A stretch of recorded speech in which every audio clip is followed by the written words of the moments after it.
Hello, everybody, and welcome to this program of Harvey County Talk. I am your host, Lance Gormley. Our guest on the program today is Austin Lakey, who is the director of Later at the Porch. I knew it at Later at Norm's, but it's Later at the Porch now and everything. But thank you for coming on the program, Austin. Yeah, of course. Thanks I appreciate you. Yeah. I was reading a blip the other day on the social medias, and I heard that you all were kind of in a difficult situation when it came to volunteers, and the need is great. And I just thought, wow, my children attended, Later at the Porch. Sure. They attended Later at Norm's. It was a saving grace for me right. Because there was no way to necessarily get there to pick them up, but they're still too young, and just knowing that they could safely walk, right basically across the street. Sure. And be able to have individuals who are there to be community support for them, the whole thing. And I don't want to tell the story of Later at the Porch for you, but personally, I felt compelled to do whatever I could do to be able to help the need. I mean, I personally can't, go down there and volunteer like needs to happen. Right. And I don't want to be critical of people who can't, but there's also probably other ways to fill that need. So, okay. Who in goodness gracious is Austin Lakey? Tell me a little bit about you. So, I am the director, as you said, of Later at the Porch. This is my third year going on doing it. It's been great. This year has been a little bit of a challenge, so that's why I'm here. Third year in, I basically I graduated from Newton High School in 2017, so I've lived in Newton my whole life. I actually didn't go to Newton schools for most of my life, which a lot of people assume I have, no, I actually went to Berean Academy. So a private school up until my junior year of high school. My family bought, and I guess the nonprofit Soshine Foundation that runs Later at the Porch bought Norm's Coffee Bar. And moved it from Back Alley Pizza, where Back Alley's at, moved it over onto Main Street. Moved it over there. And that's when I actually went over to Newton schools. My parents kind of believed that if we're going to do life in Newton, we should be fully committed to Newton. And that's not to knock on private schools in general. It was more just like, if we're going to do what we do, and the mission of the nonprofit of Soshine Foundation, let's be in Newton. Let's do life in Newton, which meant going to Newton schools. So went to Newton High School, started there as a junior, and went on and graduated in 2017, and married my wife. So I've been married 4 years here in December. So coming up, which is crazy to think about. But yeah, I've always had a heart for students. I did high school ministry at my church at Grace Community. And the opportunity came about to direct the after school program. And I was like, let's do it. I was really unhappy where I was at. I was working at a dealership in Wichita, and I was like, this isn't what I want to do. So decided, I was like, let's make this happen, and decided to start doing the after school program and directing it. It's been awesome. It's been great. This year has, like I said, been a little bit of a challenge with volunteers, but that's why we're here to talk about it and hopefully get some more people on board. So in the beginning, this started at Norm's. Yes. Okay, so the Soshine Foundation is a nonprofit organization that invests in the community through various different ways. I mean, I've seen it. I think most people know, or if they don't know, it's the Soshine Foundation. They definitely know of what they offer through Norm's and community building, and then Later at Norm's is what it was originally, right? So you were doing that. Were you, in the very beginning, were you surprised was there a need? I mean, did you guys decide to start doing this, and then it was like nobody came, and then all of a sudden people had to start coming? Or what? How long did it take for you to realize that this was going to be something that was going to be a need? Yeah, it quickly grew. It was more, so it was my mom's kind of vision at the beginning, and she's credited with most of what we do. We have a board of kind of directors of Soshine Foundation that we're like, getting together and like, what can we make? Can we make this happen? There is a need. It was more coming from when we moved Norm's to Main Street. We're like, there's a lot of kids that are just walking around, like, you know, parents who maybe don't get off of work till 5 or maybe a little bit earlier, that just their kids are just walking around. It wasn't out of a, like, these kids are causing trouble. Yeah, you not know, a negligent thing. Just right. Man, there's a lot of kids around There's here. a lot of kids around here. And, you know, and so, like, we have a space to do it. We have the means to make it happen. We have people who care in this community who would love to just, like, it really started off as, let's provide a snack. We have the space in Norms, and how can we provide a safe space for them to just hang out? We would have, you know, board games and card games at Norms, snack each day, water, and they could just hang out. We give them that space. So I would say that there was definitely a need from the beginning. We didn't kind of just start it as just a willy-nilly thing. It was just like, we see this need, let's start it up and see where it goes. And it just grew very quickly. So when you offer snacks and whatnot to middle schoolers when they're on their way home from school, they're likely to come in and have a snack. Yeah. Oh yeah. Of course. Like, offer free food. And then I know, you know, I saw the need, right? But I had no way to fill that need. As far as kids in the community and whatnot, I've even made some comments with you guys being available for a resource. That there just seems to be a lot of kids or parents maybe that aren't aware that this is available. But you're saying no. Everybody pretty much quickly found out that this was something that was available and they liked it. Yeah. I mean, immediately. I think that. There's not a lot, and that's not a knock on Newton at all. There was just never, you know, we have the rec center, and that was really the biggest place that people could go. And I'm not sure there are rules as far as, like, can kids go in there unsupervised? But you have kids who get off of school and they're energized. They're like, I've sat in a desk all day long, I want to do something. We wanted to channel that into some positive energy, which is why we made the after school program. But there just wasn't a lot of options. They would either go to the rec center maybe, or they would go to the library. But obviously, rowdy kids in the library, not a great thing. And it was, and either that, or they just walk around downtown and they would go into businesses. There was problems with, you know, not obvious theft, but there were problems with just things, stuff with right? kids. Just stuff with kids, and they're just energized. They're 5th and 6th graders, which means they're 10, 11, and 12-year-olds. Like, they're gonna act crazy, and you can't do much to control that. So we offered the opportunity to control that in a way that is positive, that's safe, and that's caring. So I know that you said you started out later at Norms. Yeah. And then just walk me through the transition from, okay, I'm assuming that it was a success, a big success, because I know I'd been in there picking up my kids before, and I was like, wow, right? But just was very just appreciative. Yeah. I mean, I can't say that enough, man. Yeah. I mean, knowing that my children had a place to go that was safe. It didn't cost me a dime. Yep. If I couldn't get there right away, I knew that's where they would go. I knew they were safe, taken care of, and I was always comfortable with the people that I saw go, you know, in there, and the people that were volunteering. I thought, this is a great program. Yeah. You know, this is a great program. Yeah. But I was just a taker, right? You know, and so I'm guessing it grew to be something even more, because later at the Porch has a much different feel. It does. It's an insane. It's much crazier feel. So when we were in Norms, the whole reason we actually switched was because of COVID. Honestly, COVID kind of switched us up. When we were in Norms, obviously it's a very long building, but it's pretty thin. Yeah. So you have a lot of people crowded in one space, and with COVID running around, it was like, you know, is there this fear, and how do we keep track of students? And it actually went to contact tracing, because there's so many kids were getting it, people were getting sick, and it's like, we need a bigger space. We can spread out, we can keep control of kids more, and there was more opportunity also for more games. Yeah. So Stephen Owen actually owns the Porch still, and we kind of rent from him, but he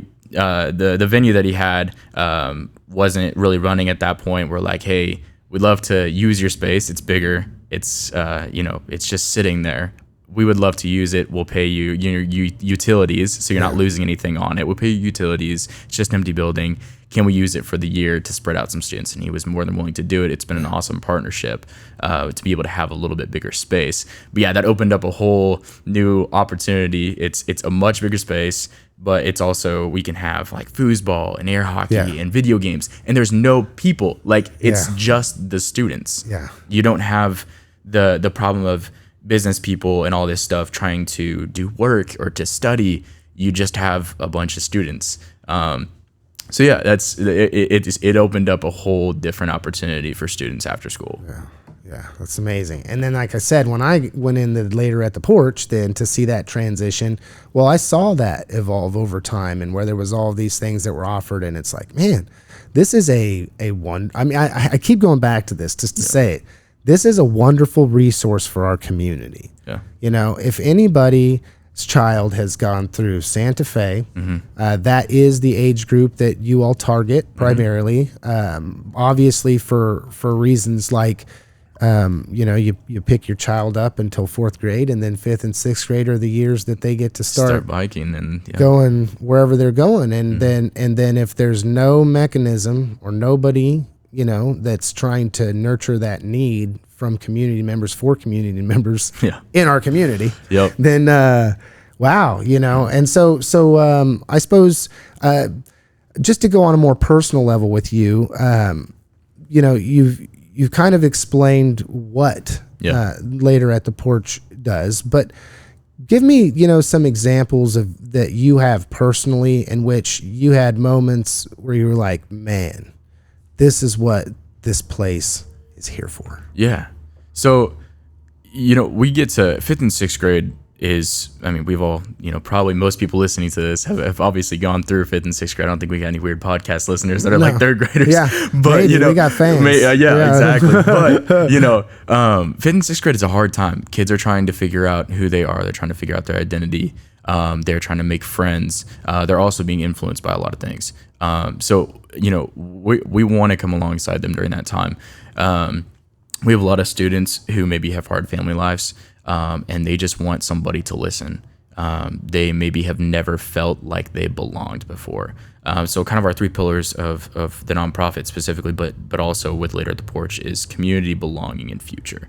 So we want students to feel such a sense of community, and like we want them to feel like they matter. That they belong in Newton, and then that with the future piece, that they are the future. We want them to feel invested in so much through our after school program that they want to invest in the future. They want to stay here. They want to get jobs here. They want to build the economy here. Like, it's not just like a selfish, we want you to stay here. Like, it's like, we want you to feel that you were loved, that you were cared for in this vulnerable time, that you're like, wow, this is where I want to be. I felt so loved and so cared for. This is where I want to be.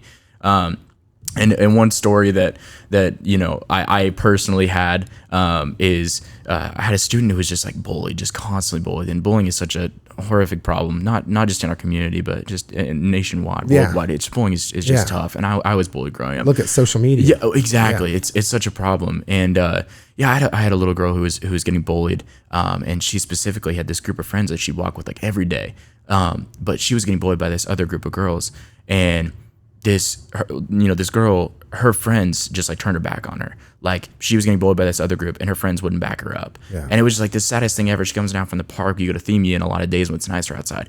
And she's like, I was like, why are you crying? And she's like, well, these girls who like I thought were my friends wouldn't back me up when I was getting bullied by this other girl, like straight in front of my face. And they were all sitting there, and I'm like, wow, that's crazy. And so I got to walk alongside her in that and just encourage her. And I see her happier and happier throughout the end of the after school program. Now she's, I think, in 7th or 8th grade. It's been a few years. That was my first year, I think.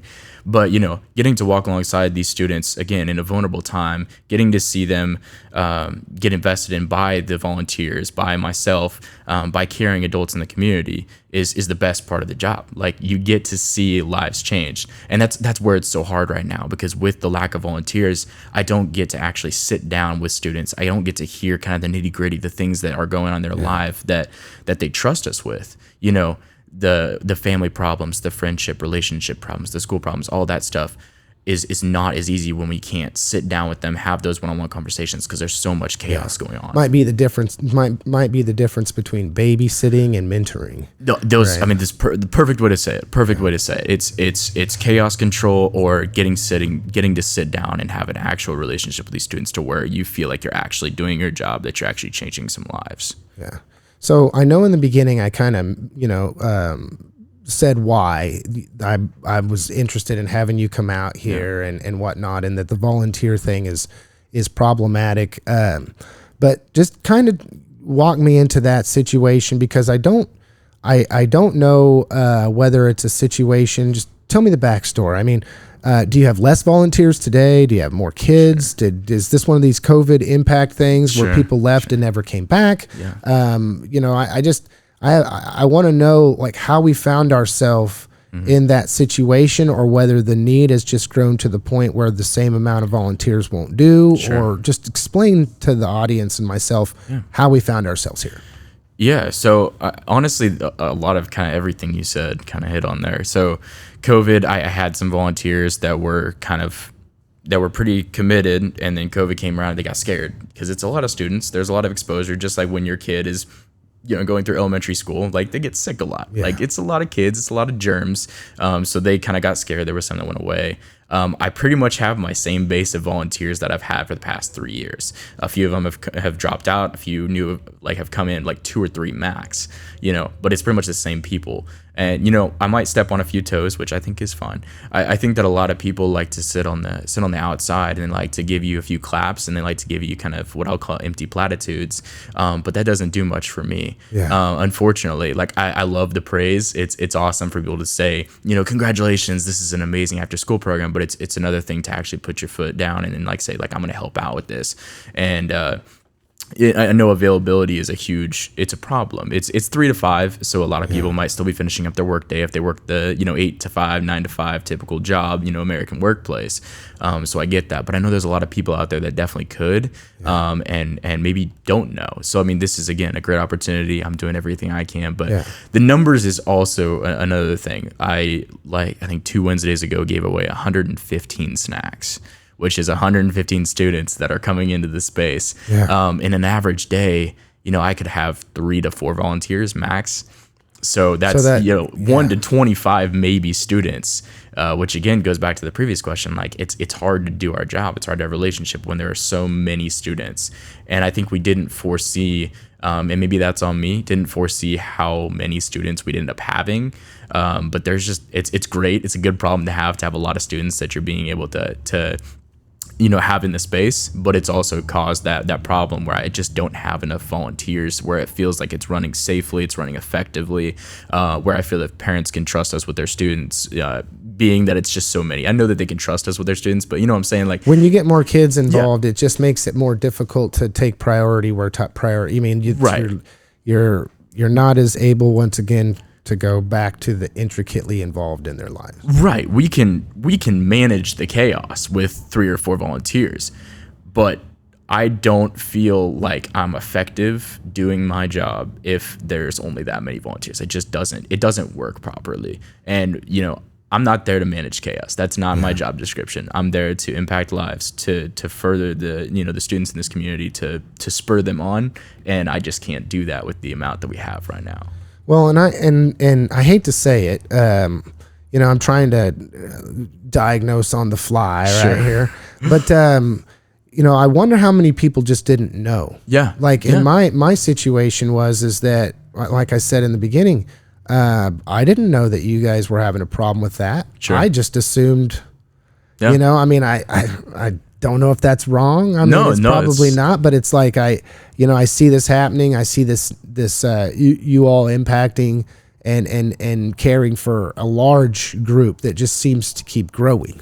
Right. So never thought that you all be needing volunteers and what like you do. And it's like, well, let's do everything we can to try to help get the word out. Like we said, just a curious question for me. I had somebody on a while back from Big Brothers Big Sisters of Harvey County, Kansas. Okay. Anyway, there are some times in which people want to help, but they have reservations. So if you're talking to somebody right now that's like, well, I do have a couple hours. I mean, that I could help. I didn't know you guys needed help, and I can help. I mean, but I don't know what to expect. And I don't want, then the fear comes in, right? And so then, because maybe they just let it go because they don't know, they don't have the answer to that question. So just to those listening, what do you expect? Sure. Yeah. So the after school program runs from 3 to 5 each day. So I guess 3:10 technically is when students get out of school. So they'll run straight over. And so we check them in each day. The volunteer is basically, you're just there to hang out with the students. You're there again to hear them out, to listen to them, to play games with them. Like that's the best part of the job. It's like, it's enjoying time with these students. Like I have air hockey and I have foosball and I have ping pong and a whole bunch of board games and card games and video games and those kind of things. So like, whatever you think that, even if there's kind of a weird niche that you like to enjoy, like I have students who collect, not saying it's weird, but like collecting cards and like Pokemon cards and like anything that you might be interested in as an adult, they're probably interested too. And even if they aren't interested, they can get interested. Like there's something for everybody to do. And so you should never be bored. Like there's always an opportunity to move to a different student and to talk to a different student or play a game with a different student. Like there's so many opportunities. So my volunteers are basically there just to hang out with students. Like it's a very simple job description, but it's loud and it's chaotic. And I get that that's not for everybody. Yeah. But I think there is a large swath of people that it is for and that they would love to do it. And again, now like you said, like, we're going to do our job to let people know the opportunity is there and that we're looking. It's just, it's up to them to, if they want to learn more about it, and they can come talk to me about it. So, okay. So how, speaking of getting a hold of you and contacting you, how would someone go about doing that? Sure. So there's multiple ways. Email is a great option. Also with the probably the easiest option as far as people listening here, Later at the Porch on Facebook, just like it sounds, Later at the Porch is our Facebook page. I look on the messages every day to check on people coming in or people messaging, seeing whether they have questions about their students or whether they want to ask about an application. Also, a lot of people will just kind of walk in the front doors and they might say, I had a few 2 days ago that were like, hey, we're interested. We heard your call for volunteers, and one of them actually volunteered already. So that's been awesome. But just like come in and just ask for me, just ask for Austin, and I can get you an application to fill out. And you go through a simple background check. Okay. And once you're cleared, so you're good to hang out for the day. When you come in, I'll run a background check. And once that clears, you're good to come back and we'll get you scheduled. So, okay. And then what's the address? So if I'm like, well, I don't have Facebook, but I'll stop in. Sure. Where are you at? So we're at the corner of 7th and Main, so 724 North Main Street. There's a big banner out front that says The Porch on it, so you can't miss it, right across the street there from the courthouse. So, okay, very good. For those listening, I want to say again that I'm sure there's some of you whose children have been positively impacted by the service that Austin and his family has provided. I think that it should be something that is continued to be offered for these youngsters, because we're really in a situation where in our community, if we're not investing in our youth, especially in that age group, everything else is vying for their attention. I promise you that. Yep. Anybody that has kids that age knows that. Man, that's just letting them out into the world, Austin, we're kind of coming to the end. Yeah.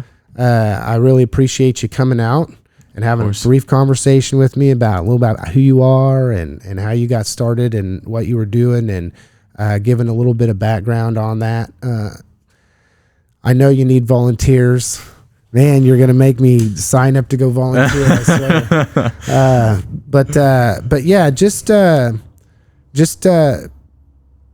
really just tell people directly, what is it that they can do to help? If I cannot volunteer, is there a way to give donation? Is there a way to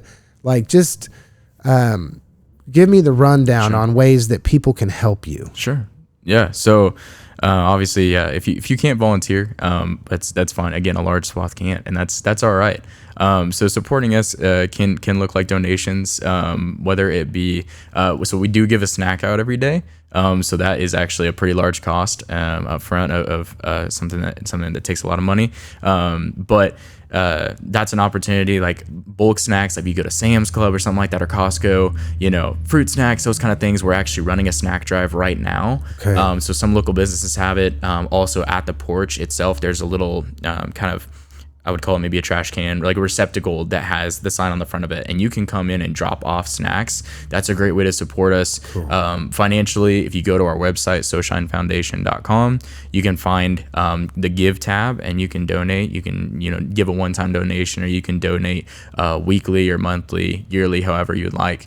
I will also say in this that if you do kind of monthly giving, I would say what I'll call kind of sponsoring a student. So we've actually broken down the cost of each student per month, and it runs about $16 a month.